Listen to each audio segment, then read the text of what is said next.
Welcome to Spirited Investigations and welcome to the Haunted History of Kansas. This list of 10 is part of a playlist of gentle listening, spooky collections from across the USA. The screen fades to black so you can enjoy the stories without distractions. Please do consider a like and subscribe if you enjoy this type of content. First, perhaps the most famous haunted house in Kansas.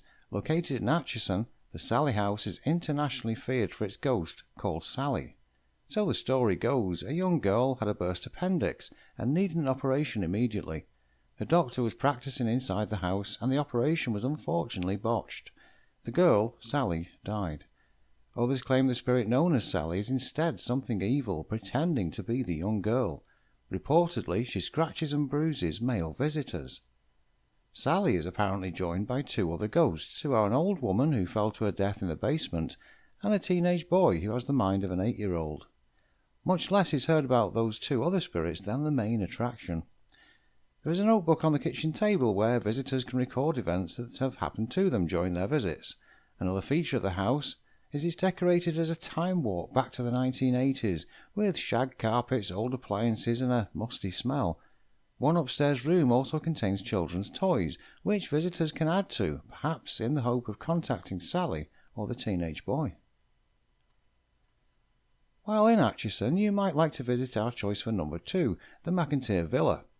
Built in 1889, the house is an elegant and well-preserved house. It's on the National Register of Historic Places. With its immaculate exterior and very tidy gardens, it does, however, look a bit odd with the skeleton of a horse in the front yard. The sculpture is upright as though the horse is alive and also is fitted with a riding saddle. The former owner, Nellie McIntyre, is believed to have died in the house and her ghost is alleged to be behind cold spots, flickering lights and the unexplained feeling of being watched while people walk around the 4 floors of the house.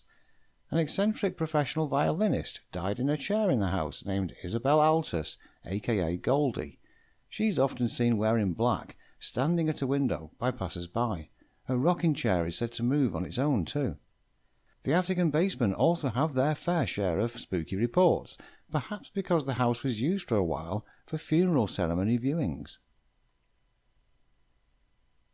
Third on our list is the Ellis Railroad Museum in Russell. While the main floor has railway artifacts within it, the upstairs contains about 1,200 creepy Victorian-type dolls. As the story for the haunting goes, in 1957, a 42-year-old man by the name of Earl Perkins needed a place to stay and asked the police for help.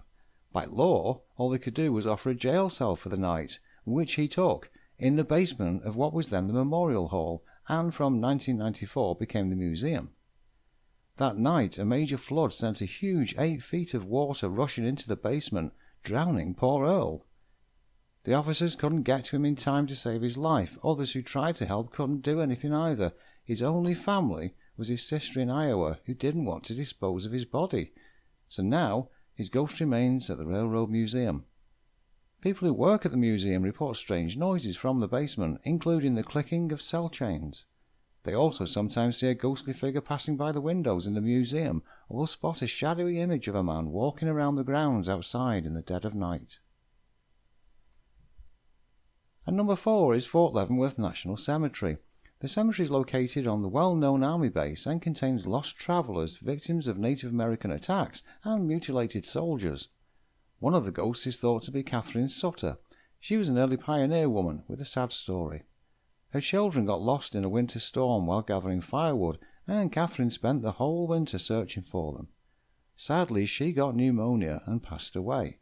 Now they say she roams the cemetery wearing a calico dress and a black shawl. She carries a lantern and calls out for her children. There's also a spirit of a Native American called Chief Joseph of the Nez Perce. He was held at Fort Leavenworth in 1877 and is believed to haunt the cemetery in revenge for his captivity. Halfway through the list we have the Hutchinson Public Library. Dating from 1901, the ghost here is said to be a former librarian named Ida Day. When she was alive, Ida was known for being very serious and strict, a stereotypical librarian.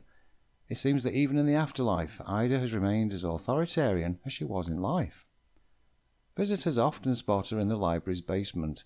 Most of the time she appears as a shadowy figure, but others have heard ghostly footsteps and experienced cold spots.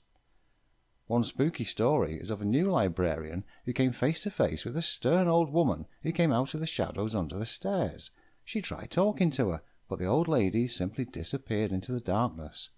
Ida's ghost might look harsh, but she doesn't cause any harm. Sometimes she's seen organising books or just browsing the shelves. And number 6 is Sower Castle, built between 1871 and 1873. It's a very grand name for somewhere which, when I last saw anything about it, had been neglected for many years. Julie and I did visit it some years ago, and it was in a terrible state then, overgrown and not cared for. It is now, however, being restored, following the purchase of it by Mike Heitman in a Wyandotte County tax sale in 2023. Mr. Heitman is an engineer by profession and a builder and historic home renovator on the side, which does bode very well for preserving and restoring the house. We wish him well. It's a place surrounded by strange legends. A lady supposedly hung herself in the tall tower. Rumours of hidden treasures and bodies abound, and there's even a secret tunnel that goes to the river. Some say a man went mad and killed his whole family in the castle. He buried them in the backyard and then took his own life. But it is known that several of the Sower family passed away in the house, with one man at 73 years old taking his own life with a gun due to failing health. Neighbours claim to see strange lights floating around in the tower and on the property, and especially on Halloween, where people have reported the ghosts of a man and woman dancing in the tower. They also say they've heard voices coming from the house, though nobody had lived there for years. The Widow's Walk is where people say they've seen a ghostly woman dressed in black. At spot number 7 is Kansas State University. At the Pi Kappa Phi fraternity house, students believe the spirit of a former fraternity member named Duncan remains after a fatal accident during a hazing ritual. There's also a house mother who was murdered by the cook at a Gamma Phi Beta sorority house. Students say that when they cook chicken nuggets in the house, they hear strange screams, even though there's nobody there. So, chicken nuggets are off the menu, I'd think. The most famous ghost of K-State is Nick the Ghost, a spirit who haunts the Purple Mask Theatre in the World War I Memorial Stadium. Some claim they've seen a faint white shadow hiding behind the curtains, or felt a mysterious presence that knocks things over, or suddenly closes doors during late-night practices. It's said that Nick was a football player who got hurt during a game, and when he was taken to an old cafeteria under the stadium, he sadly passed away. At number 8 is the Midland Railroad Hotel in Wilson. Reports are of a ghost of a little girl on the 3rd floor, which is almost a daily occurrence. She likes to run down the hallway knocking on guest room doors. Sometimes guests may find small footprints on their bed, as if the little girl has been jumping on it. Urban legend also says the town sheriff, Sheriff Bart, was hanged in a 3rd floor room. Even if that story is false, the hotel's master key doesn't always work on that door.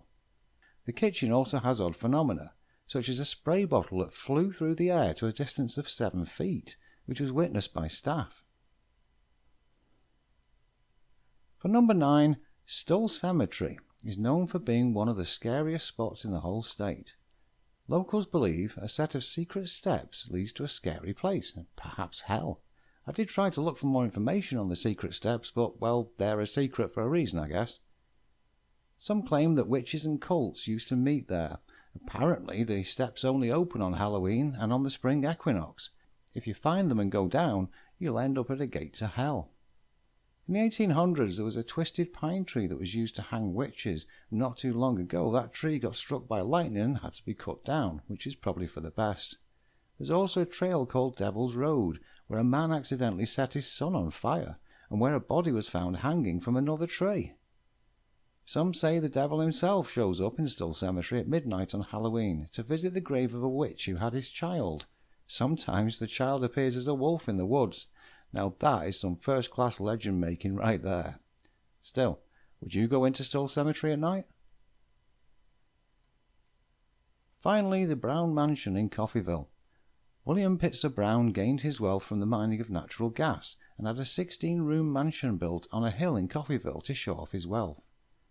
Though the couple had many children, only Violet lived on to adulthood. One son died soon after birth, and another, named William, passed away when he was just 4 from pneumonia. Son Donald, who was 11 years old, died from type 1 diabetes in 1911. When he passed away on the 3rd floor, his mother boarded up the room forevermore. In 1934, parents William and Nancy both passed away, within 2 months of each other. Violet inherited the house, and she reportedly loved to dance all by herself on the 3rd floor until she couldn't cope with the upkeep of the house and had to move out to a nursing home. She passed away in 1973. Though the home has changed owners, perhaps the family remains at the house. Violet is still dancing on the 3rd floor. Donald likes to play in his room up there too. Nancy can be heard crying outside Donald's old bedroom. William Brown is sometimes seen smoking his pipe in the living room and the library.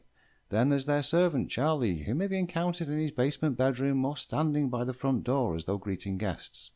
With all these ghosts around, the Brown mansion is most certainly one of the most haunted houses in Kansas. Thank you for joining us on this little journey. From dodgy chicken nuggets to a sour castle, Kansas certainly has some memorable tales from within the state. I hope you'll be around for the next one.